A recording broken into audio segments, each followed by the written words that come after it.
Well, I want to welcome everybody and thank you for spending your lunch hour with us. And this is our second and final webinar of our fall and winter season.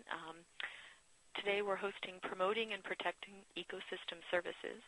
These webinars are funded with a grant from the Ohio Environmental Protection Agency. I'm Ann Baird with Ohio State University Extension in the School of Environment and Natural Resources. Just a few logistical aspects for today. After our presentation, we'll hold a question and answer session, but we'd like to take your questions throughout the presentation. So please use the chat feature located on the lower right-hand corner of your screen to submit a question at any time during the webinar. You can send it to all participants. Right now we have 27 people on the call or on the webinar, or you could just select the host or an attendee for that. I will pose your questions to our speaker at the end of her presentation. Feel free to keep the questions coming throughout the session. As a reminder, this webinar is being recorded and will be posted on our website for later viewing. We will have a short online questionnaire link at the end of the webinar. We'd really appreciate it if you would take the time to fill out. We'll also post a link to register for a forum. We'll have a forum on the website next week to continue the discussion on ecosystem services, and our presenter, Jessica, will be available via that forum to answer any additional questions that you have, or you can share information or pose questions on the topic of ecosystem services. Without any further delay, I'd like to introduce our presenter today, Jessica D'Ambrosio. Jessica is a program manager for the OSU Department of Food, Agriculture, and Biological Engineering. Jessica manages the Ohio Nonpoint Education for Municipal Officials program, as well as a variety of other grant-funded research efforts. Her interests specifically include alternative designs for agricultural drainage channels, geomorphology, and ecology of stream systems and channel evolution. Jessica? Thanks, Ann. Let me switch over here, get used to the technology for a second. Thanks, everyone, for being here. Before I get started, I also want to thank my colleagues here at Ohio State who helped provide some of the information I'll present, as well as folks from Ohio Department of Natural Resources and my colleagues in the Chesapeake Bay region who provided some really great slides for me to show you today. I just want to take a moment for those of you who aren't familiar and briefly talk about the NEMO program, Non-Point Source Education for Municipal Officials. We're a non-point source pollution education program of Ohio State University's Extension's new team, Sustainable Streams and Watersheds, and we represent a network, a national network of programs that focuses on the relationship between land use and the function and integrity of natural resources. Here in Ohio, I specifically focus on the natural resources associated with streams and watershed systems. So essentially, we help communities link land, water, and growth through non-regulatory, research-based information with webinars and workshops like this one, and also some follow-up technical assistance. So that's a lot of information, a lot of words to describe a program, and maybe you can just sort of think of it as we help you get from this, don't worry, we'll figure it out, to this. Be certain, or at least pretty sure. So I think we have a pretty decent audience today, and we probably have a diversity of backgrounds. So I'm just going to start off by getting us sort of on the same page as we talk about promoting ecosystem services in our streams and watersheds. So communities throughout Ohio and really throughout the United States are confronting both the opportunities and the challenges of growth, while also trying to maintain their unique character and the quality of life of their community. And so let's, for a second, imagine a community. This can be anywhere USA. It is anywhere USA. It started to develop amidst abundant natural resources, which contributed to both its character and quality of life.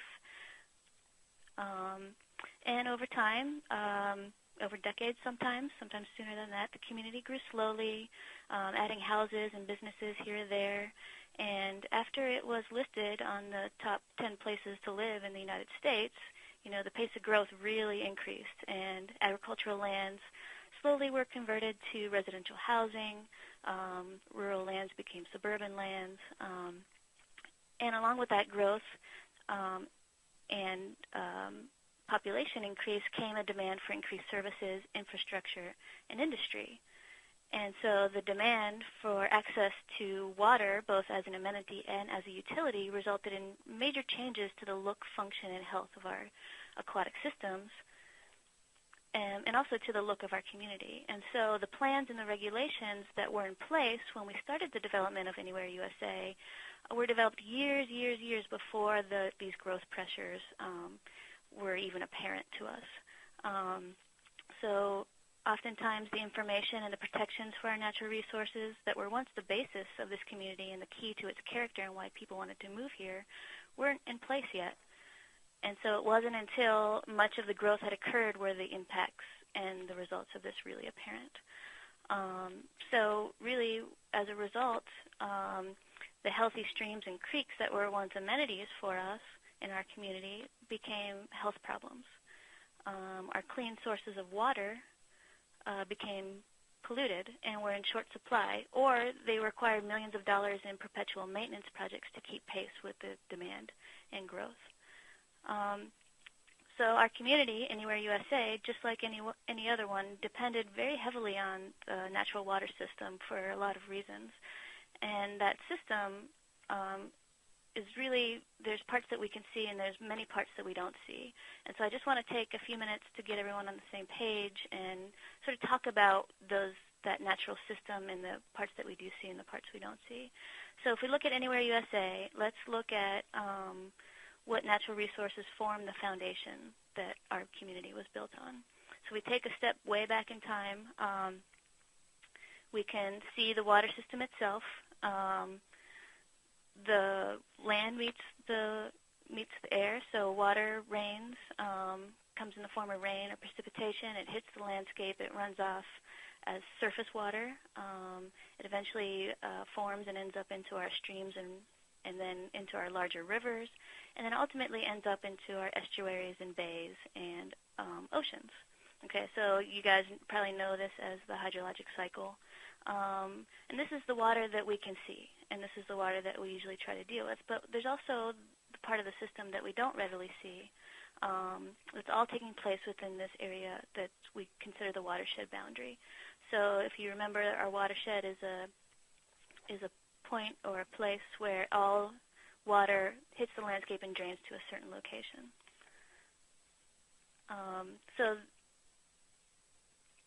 So the water that we do see, the surface water, also interacts with groundwater, the water that we don't see.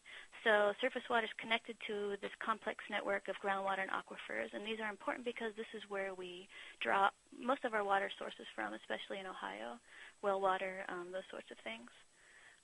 So the water flows between the surface and the groundwater. It infiltrates, we say, into locations we don't always know about or don't always see, but they're directly connected.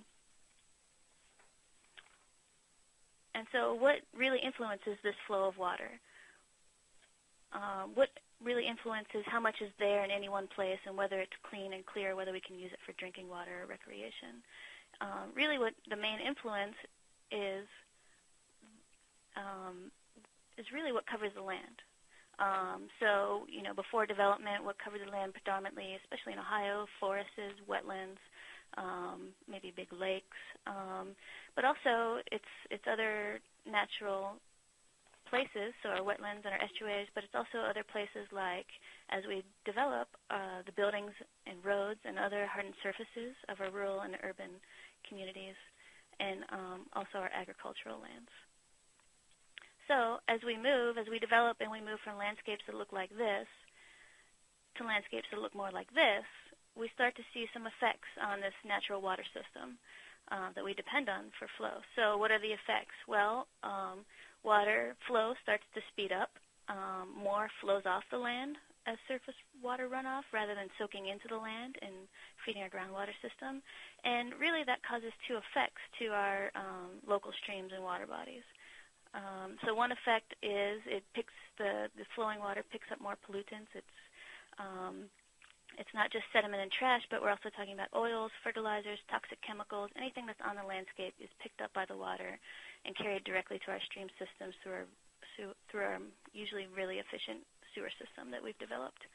And what that does to our local streams also is that in order to handle the faster and greater flow of water that's coming to the systems, they start to change their shape and character by eroding and widening, getting bigger to handle those big flows. And so what's ultimately the result of this? Well, for waterfront and streamside landowners, we might have a loss of land as our stream banks erode, as more stormwater is in those systems and the systems get bigger to handle those storms. For local governments, developers, and landowners, we have costly traditional stormwater systems. They're designed primarily to quickly carry water away from the hard surfaces and into water bodies, and they become outdated and they need to be maintained, and they also need to be upgraded to handle the greater capacity and demand for growth that we have. For our fish and general stream health, we see an overall decline. We have a lot of disturbing headlines in the news. The first webinar of the series, or one of the webinars in the series, talked about toxic algae. These are real concerns. And then also for our community residents, the ecosystem services, which is really just what I talked about, highlighted in the last few slides, we lose those services from our aquatic ecosystems, and we also lose our quality of life. So we lose our freshwater streams for recreation. We lose our riparian areas that reduce flooding impacts and increase property values. We lose our wetlands that help support wildlife. And ponds and lakes, we lose those too, and ultimately we lose all the resources we need that provide clean, safe, and abundant water for us. So what do? So we go back to our original plans and ordinances and codes, and we redevelop them. We revise them, and we revise them to include promoting and protecting these ecosystem services that may be suffering or might be lost. And so normally what we do as a result of revising these codes is often we start on the landscape, and this is a really traditional landscape best management practice diagram. And it shows us sort of that water balance that I showed with the animated watershed. And we do practices on the landscape to try to get our balance back in check and promote infiltration and reduce the runoff. But in all of these diagrams that I've ever seen, I never see a stream system associated with these. Where is the stream system in these pictures? So we either omit the stream channel itself from our consideration, or we just simply deal with it as a last resort once it becomes a big enough problem for us. But I want to challenge you guys who are listening today to start thinking about these stream systems and these stream channels, even if they're highly modified, if they're stable, and I'm going to define stable today as having a connected active floodplain and not excessively eroding or depositing sediment in our system. If we have a stable channel, even if it's modified, can do a lot of good work for us, and we shouldn't forget that in our equations as we're trying to promote and protect ecosystem services. Ohio has 20,000 miles of stream, and so that's a lot of work that these things can be doing for us, and that's a lot of work to be done as well. So when we talk about ecosystem services and the services that the channel can provide, this is just a really short, quick list, but if you have a stable channel with a connected active floodplain, it can act as a sediment sink. It could help us with nutrient assimilation that's coming off the landscape. It could help us with pollutant reduction. It could help with flood storage and reduce those peak flows that we're seeing in our urban areas. Of course, it can be habitat for a lot of different species. Our riparian zones, which are the floodplains, can help reduce not only temperature for the in-stream biota, but also to help mitigate some of those heat island effects we're seeing in some of our urban areas.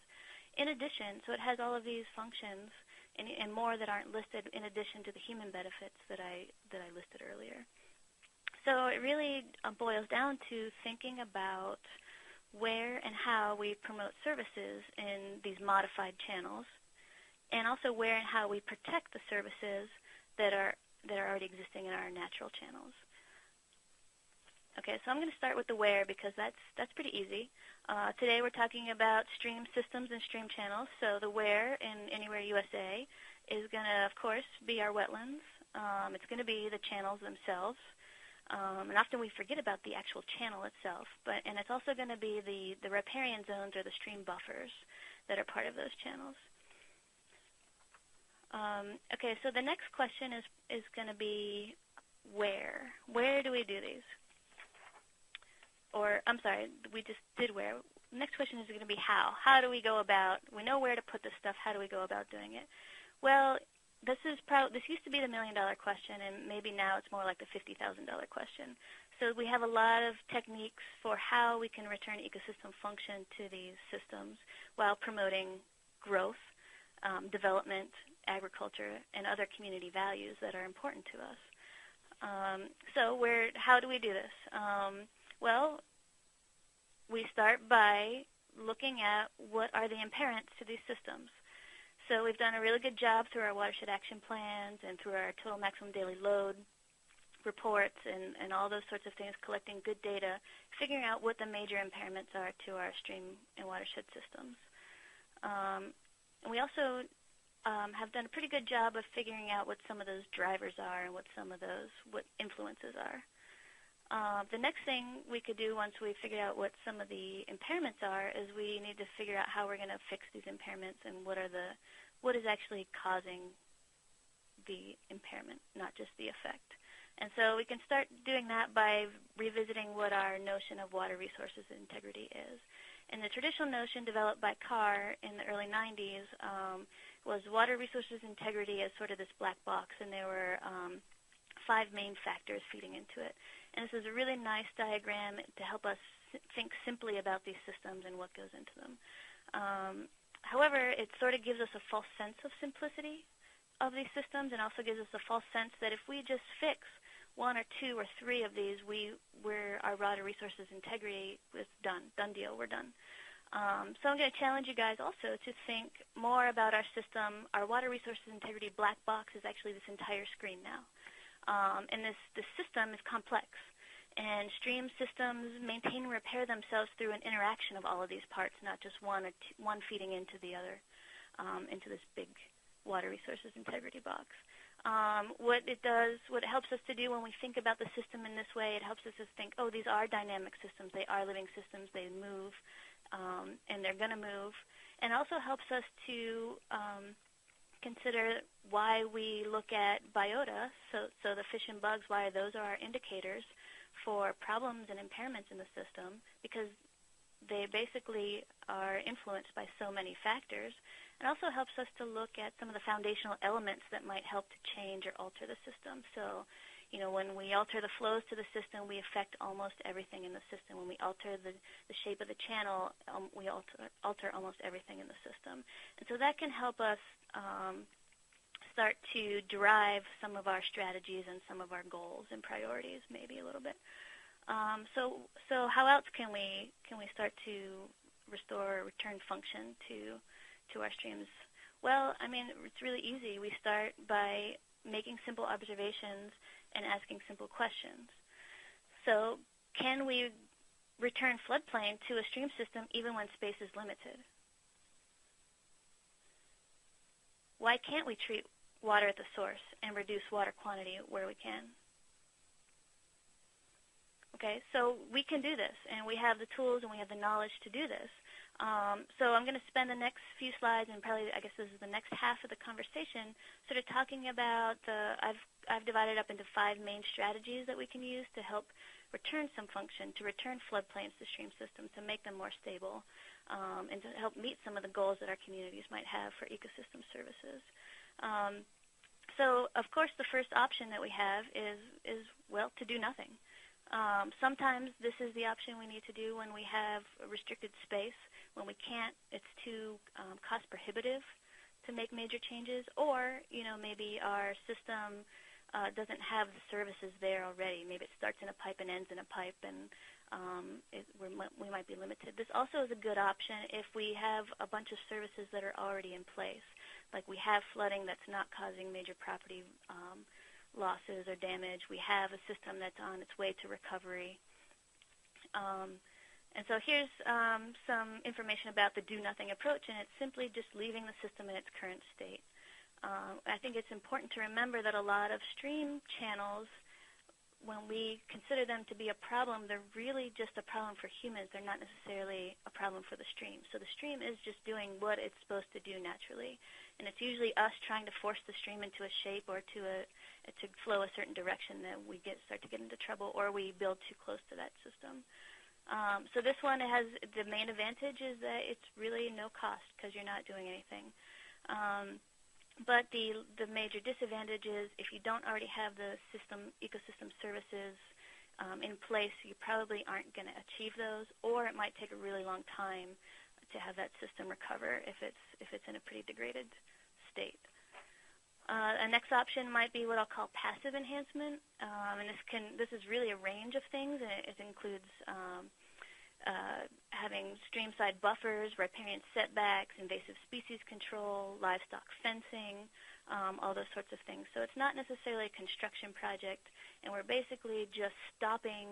This approach is really just stopping the activities that are causing a degradation or preventing recovery. So it's slightly different than the do-nothing approach, a little more proactive. And really, the main goal of this is to prevent soil erosion from happening, and also to increase water infiltration, so to restore some of that hydrologic function that we learned about earlier. The costs to this are generally low, although if you're doing a lot of riparian plantings, it can get expensive pretty quickly. Vegetation sometimes is pretty expensive, but you don't need a lot of space to do it, and you're working within the spaces you already have.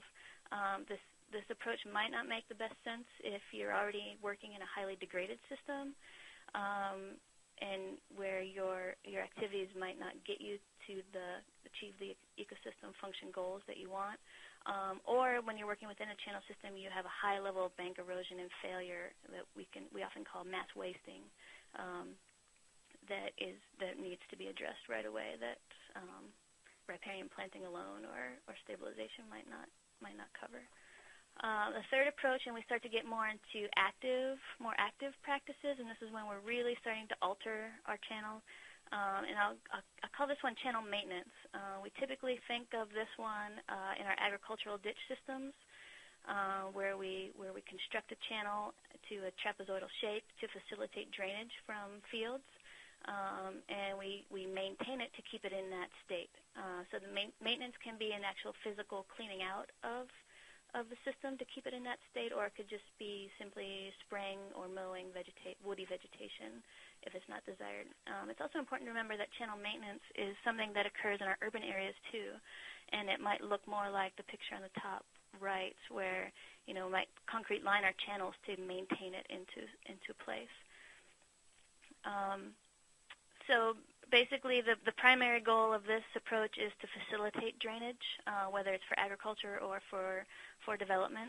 And it really does make sense if drainage is a problem for you and you are having flooding in your fields, or maybe, for example, you have a big football stadium that's built on a floodplain where the river used to flow.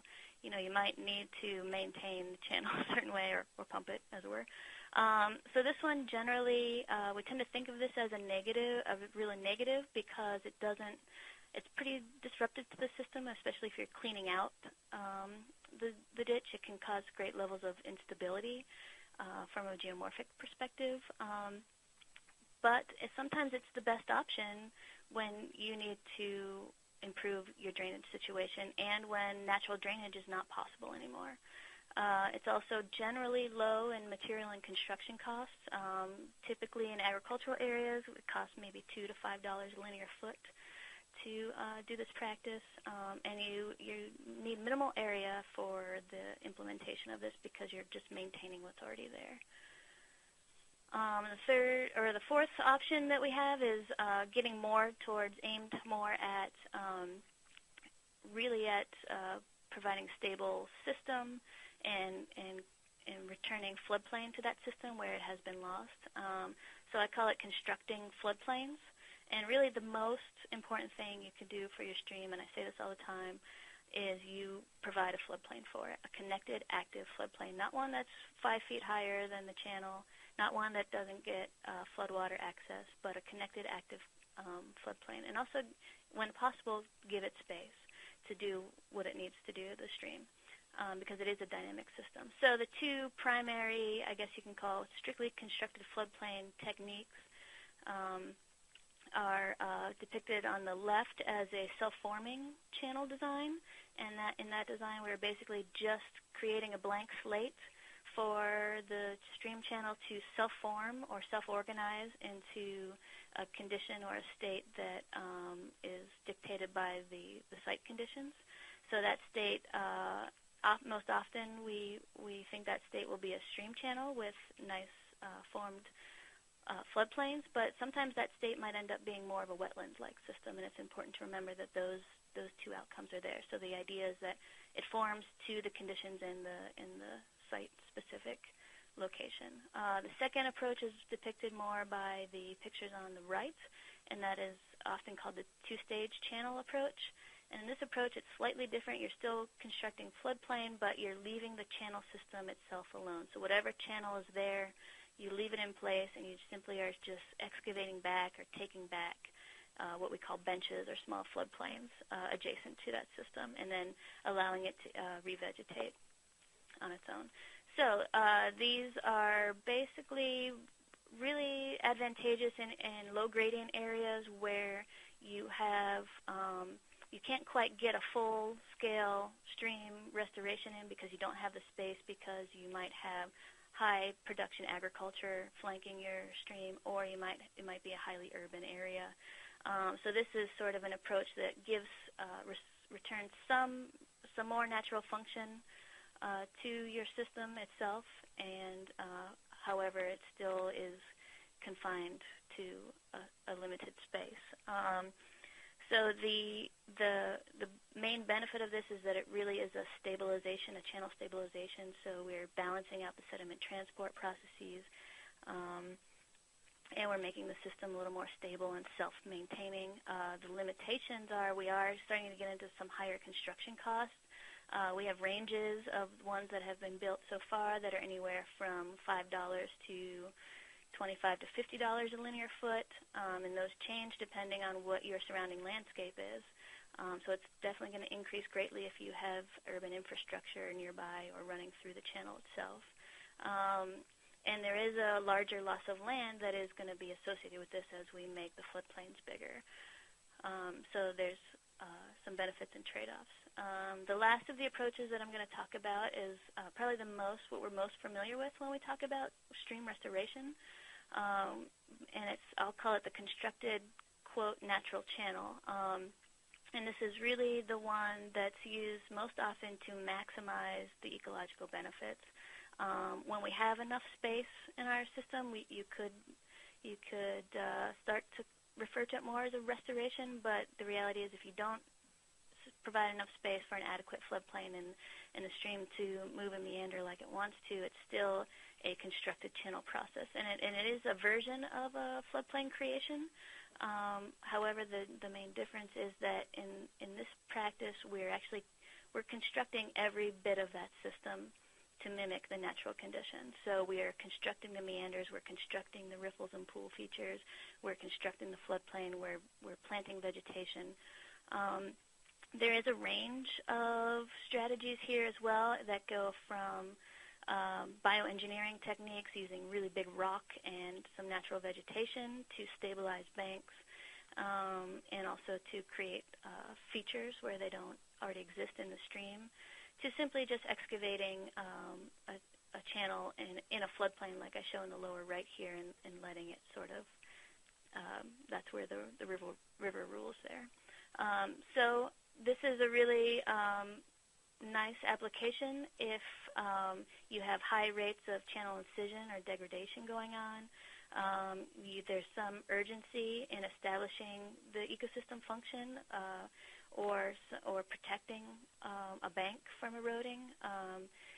And also, this is a really good option, or it's really applicable where the cost for the project can be justified. Because as we start to move into getting bigger rock and more material and moving more earth, and also the high cost and level of expertise that's needed for designing the system really can be expensive.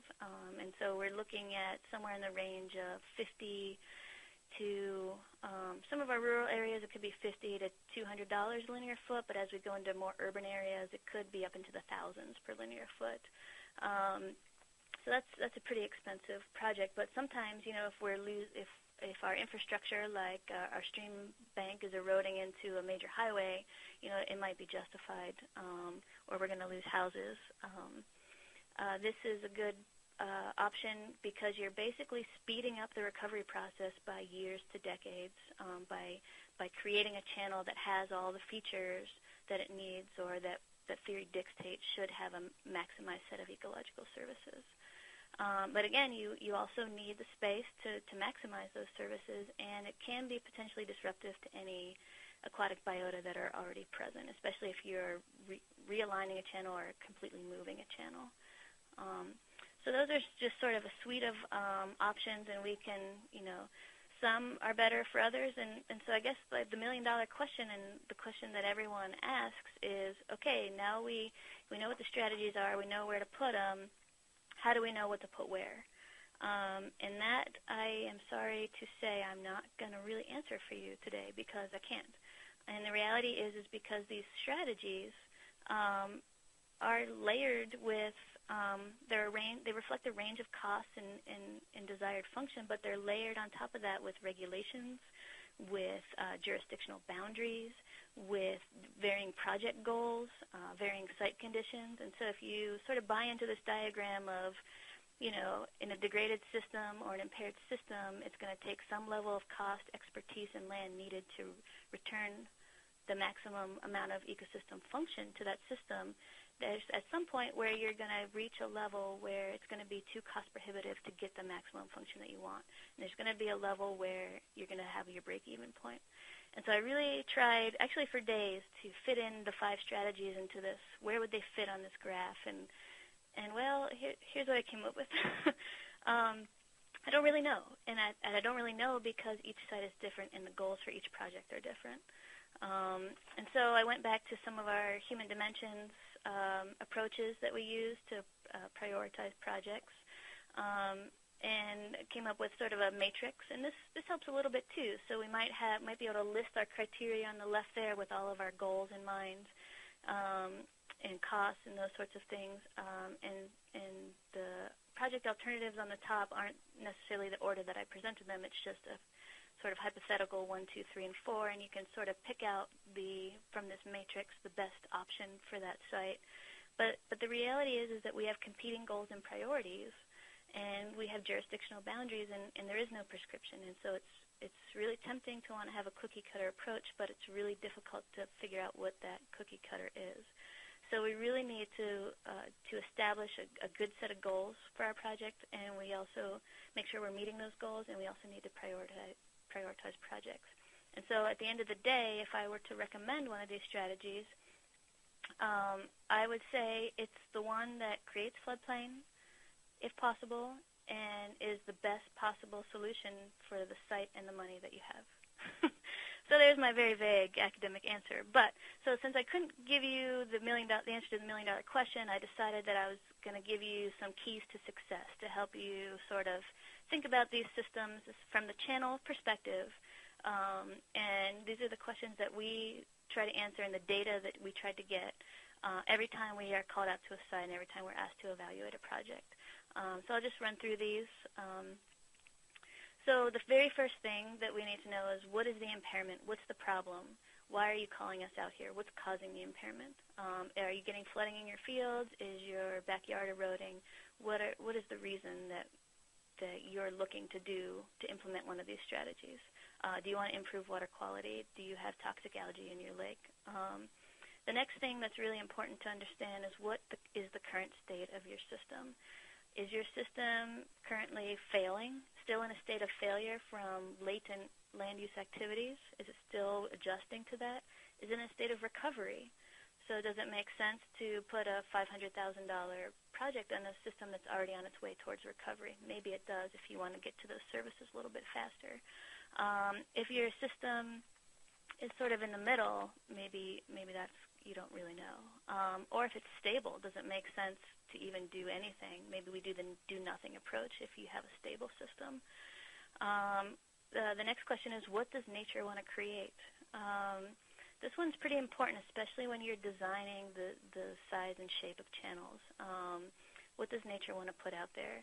What size does it want to be? What pattern does it want to have? Also, does nature want a nice sinuous channel, or does nature want a series of wetlands or step pools? Also, what are the landscape issues that are going on? Do we have a system where we have lots of rain and flashy flows? How is our soil? Is it highly erodible? Do we have a really steep gradient? Is this a ravine system, or is it relatively flat? Do we even have enough sediment in our system to carry forward a project? So if we're doing the self-forming, is there enough sediment in that system to even form a channel? And then where do these processes change, and why do they change? That's really important, because that might also change our strategy within our watershed. So we might have decided on a certain strategy and realize that our landscape issues and our processes have changed, and it might no longer apply. It's really, really important we're not doing these things in a vacuum. It's really important to understand what's happening both upstream and downstream. Does your stream system start in a pipe and end in a pipe? Is your community only 50% built out? Is more development coming? And how will that change your design? How will that change your strategy? And will your strategy that you've selected hold up to those changes? And then how might your system change in the future? If your system is in a state of failure and it's going to continue to fail and you don't solve the source of the problem, is your design, is your strategy going to change? And how can you make that system more resilient, or did you make that system more resilient? So I think I'm going to end here with just sort of I'm going to ask you questions before you ask me questions, just to get some thoughts provoked here, and really start to think about, what are we doing in this landscape, and it doesn't make sense for both the goals that we have, the community that we want to promote, and also for the money that we have available to do it. So let's see. So again, are we addressing the cause of the impairment rather than putting a Band-Aid on the effects of the impairment, or what we perceive as the effects, because it might not look as nice and neat as we want it to look? Of course, when you have infrastructure that's threatened, houses that are threatened, public health that's threatened, you want to get out your big Band-Aids and you want to put them on as fast as you can. But in cases where you don't have that going on, think about whether your strategy is really addressing the cause of the impairments that you're seeing. Are we addressing the limiting factors? All of these things have different time frames for recovery based on past land uses and future land uses. Do we have enough space to get the recovery that we want, the function that we want? The question of maintenance is, we have to ask this question a lot when we do our landscape best management practices, not just our in-stream best management practices, but, what level of maintenance is involved and who's going to do it? Who's going to pay for it? Who's going to be in charge after the project's done and the folks that got the grant walked away? And also, I haven't even touched on regulations, and this is a biggie. So watersheds don't have jurisdictional boundaries, but we do. And how do the regulations change, and how does that change our strategy?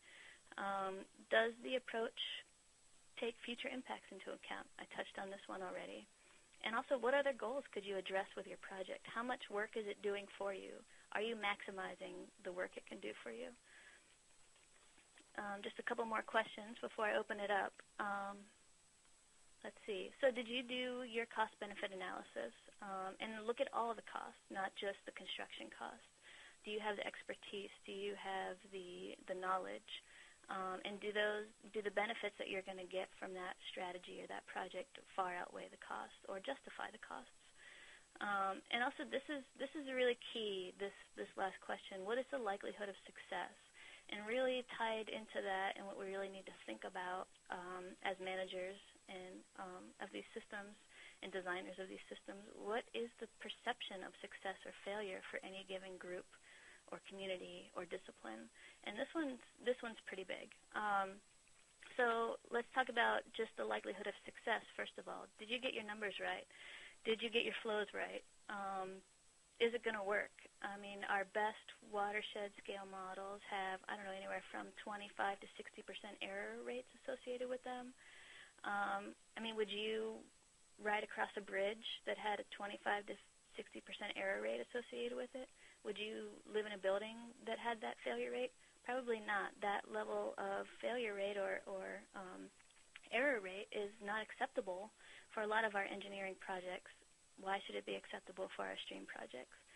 There are a lot of studies that are starting to come out now that are looking at the restoration that has been done across the country, and they're saying that, you know, maybe slightly less than 50% of the projects have failed. But then we have to start to ask a question, what is the concept of failure? So one of my favorite sayings is, one person's failed stream is another person's wetland. So does failure mean it's not the design you put out there? Does failure mean you still lost infrastructure? Does failure mean you didn't get the water quality benefits? And also, what is your perception of success? So if you're implementing a strategy in a rural community where there's agriculture, the problem for the farmer might be that there's flooding in this field. And if you got rid of the flooding, but you still have a really ugly and gnarly system that doesn't look like our perception of what a restored stream should be, and it doesn't have the woody vegetation along the riparian zone, did you fail? In that farmer's mind, it was a successful project. Likewise, did you know, if you didn't get your flows right, engineers out there, and you have a really beautiful sinuous stream with really nice rock structures in it, but you built your benches too high, and that water never floods out onto the benches or only does it less than 5 times a year, was that a success as far as water quality goes? You're not maximizing your ecosystem services. So these are some of the questions that we really need to start asking when we start considering the applications that we put out there and whether they're appropriate. And so I think with that, I think I'm right on time here to start asking at questions. And I don't know, Ann, how you want to do this, if you just wanted to throw some questions out to me or if you wanted me to go through the chat.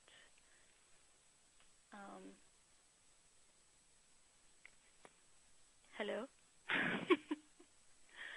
Okay, well, until I hear from Ann, I'll just go through the chat, and we'll see what questions we have.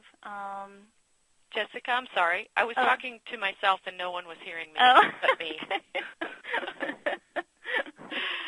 Sorry, everybody. Yeah, I've been organized. First of all, thanks for the people who've been sending questions, and definitely keep them coming. I'll keep checking that, but we'll go ahead. I've tried to organize them into some different categories, Jessica, so hang on. And we'll start with a science one. We've actually got 2 in that realm. Please explain more about how a system will recover naturally versus disruptions because of human actions. Okay, so a stream channel wants to have an attached floodplain, and a stream channel wants to meander, doesn't want to be straight, and a stream channel wants to create a balance between water and sediment that are moving through it. And so a stream channel is going to do everything it can to do that. And so it's going to try to, what we call that a dynamic equilibrium. So the system can be moving around and can be changing its shape slightly, but essentially it's going to take on or keep the same form that it has, and it's going to balance out that supply of sediment moving through it and the amount of water moving through it. And the way that it does this is if it has too much water coming through, it may deepen itself, or it might widen itself if it doesn't have access to a floodplain to dissipate the energy of those high flows.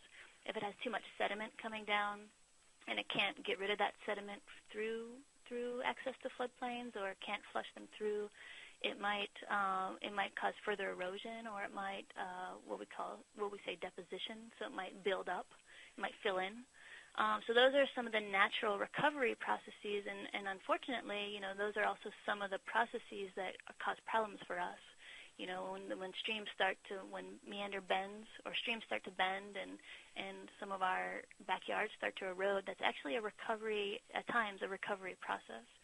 And so what we do on the landscape is sort of, these streams repair and maintain themselves all the time, and they move around in the landscape to do that. And the human activities that we do, we sort of, we put too much pressure too fast on the system, and so it doesn't have the time it needs or often the space it needs to make that natural recovery happen.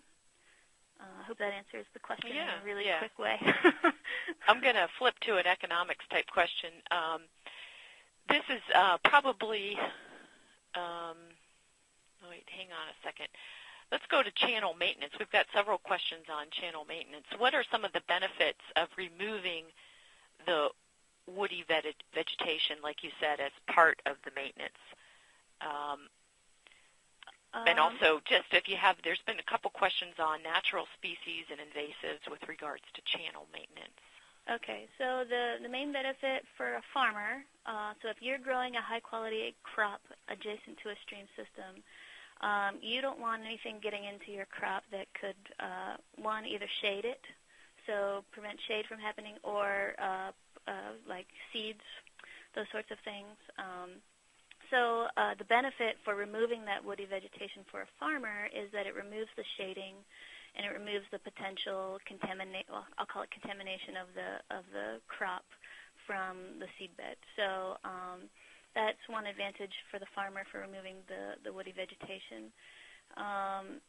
Sometimes the woody vegetation is, if you have instability problems, if a stream is moving around a lot and eroding a lot, what it does is that woody vegetation, it could actually erode around the big root mass. And so sometimes for stability's sake, you might want to go in and sort of plant some grasses that have a more denser root structure.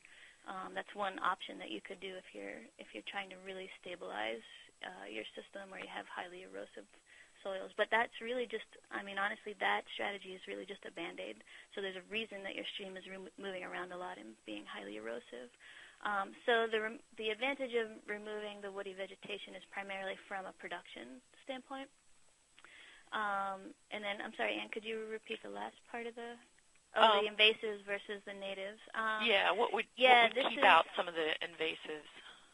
Well, I guess, it's a constant struggle, and on some of our floodplain construction projects, we usually, to keep costs low, also, we usually let the natural seed bed grow up, and unfortunately, our natural seed beds are really full of invasives, and it really is going to take a maintenance strategy of some sort, so a burning, a mowing, and it really, if you're going in and you're planting native species as your strategy, native grass species, native prairie species as your strategy for these projects, you really have to be on top of it, and it's probably going to take 3 to 5 years or longer to even establish that native seed bed.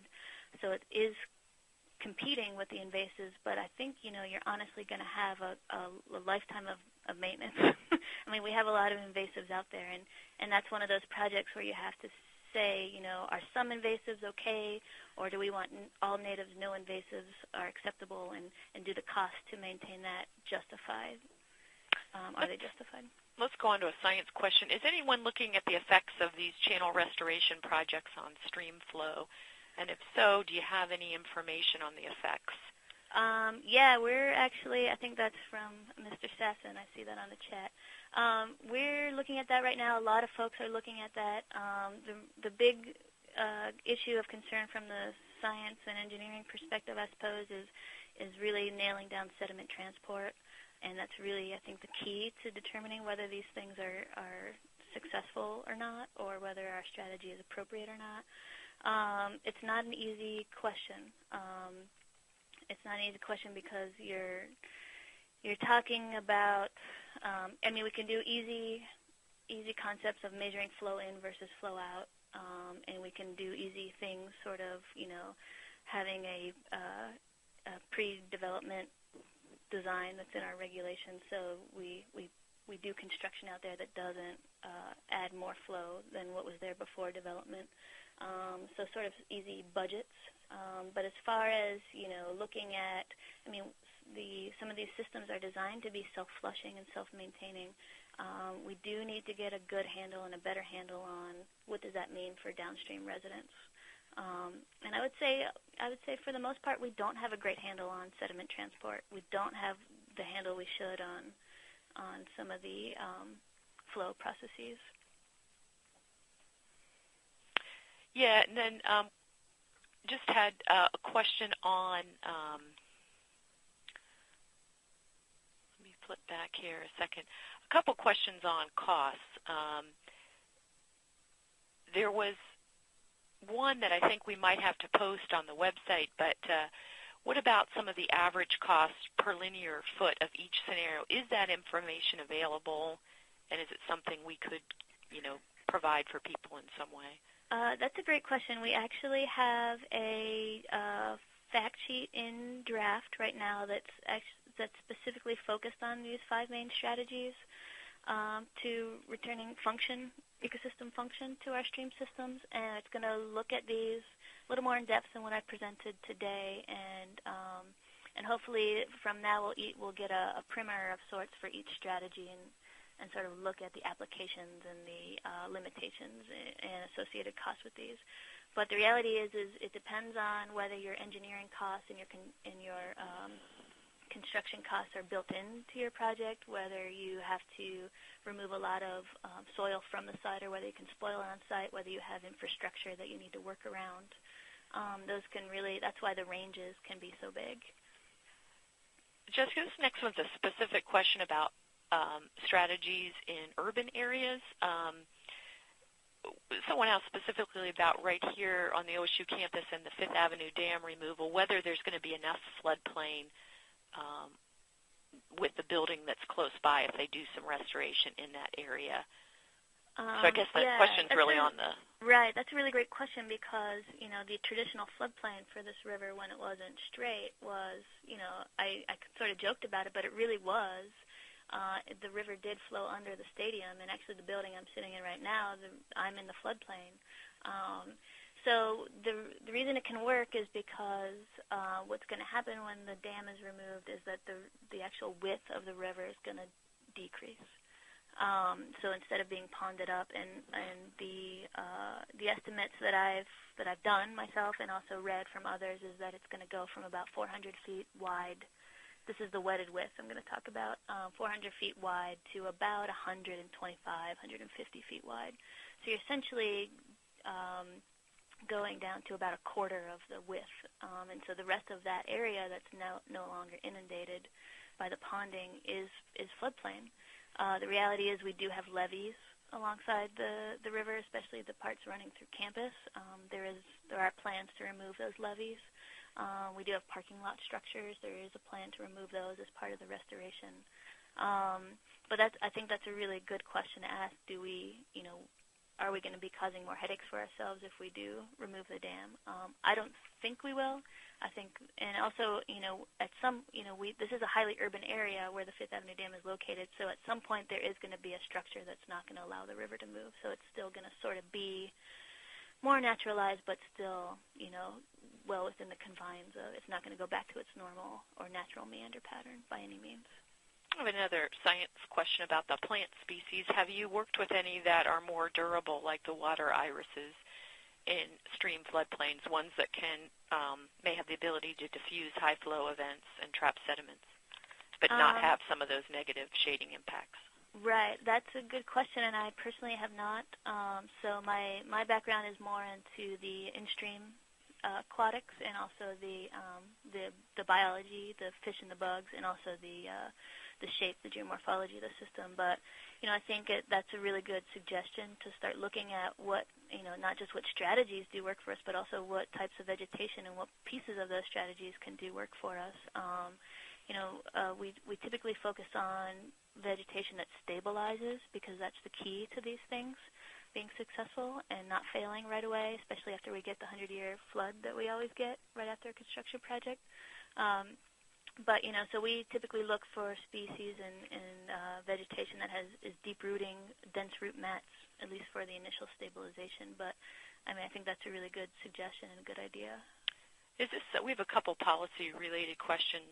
Is anyone comparing the cost of the channel restoration to other projects that might reach Clean Water Act's results, such as converting cropland BMPs to conservation land or sewage plant reductions in P?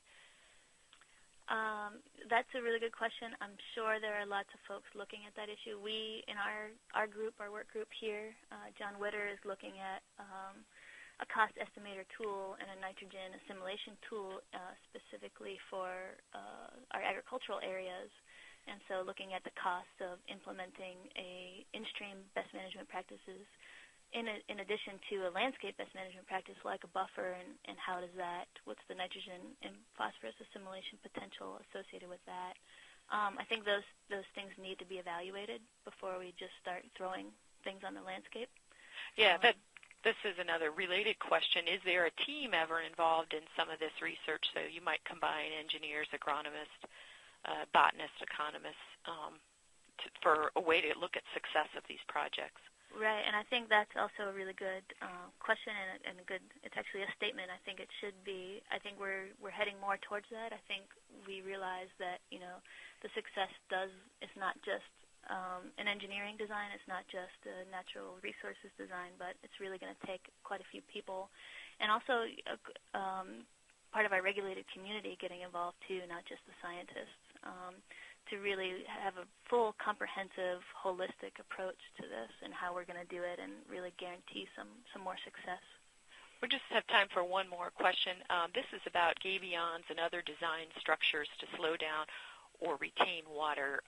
Do you know if any research looking at the use of those? I don't specifically know about research looking at the use of those, but I do know that like any engineered design, it does have a lifespan to it. And again, it just depends on what your goals are for the project. If you have an immediate bank failure problem that needs to be addressed, it might be all right. But just realize that, if you don't have it sized properly and placed properly at the toe of your banks, you don't stop the source of the problem from happening. The reason why you have the erosion. Those gabions are going to fail. They're going to wash out. The stream bank is just going to erode around the gabions. So just keep that in mind if that's a strategy that you're using. Does it fit the project? Is it sized right? And are you really stopping the source of what's causing the impairment? Okay. Thanks, Jessica. I want to thank Jessica and all of our participants for submitting questions. So we had a good Q&A session. Just as a reminder, Brian, if you don't mind, go ahead and posting. Brian just now posted the evaluation. It's a short online evaluation, I think just 4 questions. That'll help us for future programming. If you can fill that link out after we close the webinar today. And also, we're going to post a link after that to the Ecosystem Services Forum that will be held beginning this coming Monday, February 21st. We've asked Jessica to moderate that or be on that forum for a week and just pose comments or questions. It'll be given an opportunity for others to pose comments or questions on this topic. But you do have to register for that. It shouldn't take long, and Brian has posted how you go about registering to participate in the forum. And just as a final reminder, there'll be an Ecosystem Services workshop that Jessica is going to be co-leading with Joe Bonnell and others on May 3rd at the New Albany Public Library. It'll involve both a classroom and field component, so the discussion can continue on in the spring, and look for more information on that on the Ohio Watershed Network. I want to thank everybody and hope that you have a great afternoon. Feel free to send Jessica an email if you need to, or go ahead and jump on the forum for next week. We'd love to continue the discussion then. So with that, I'm going to conclude our call and broadcast. So thanks, everyone. Thanks, Brian and Jessica. Thanks, everyone, for attending. Okay, take care.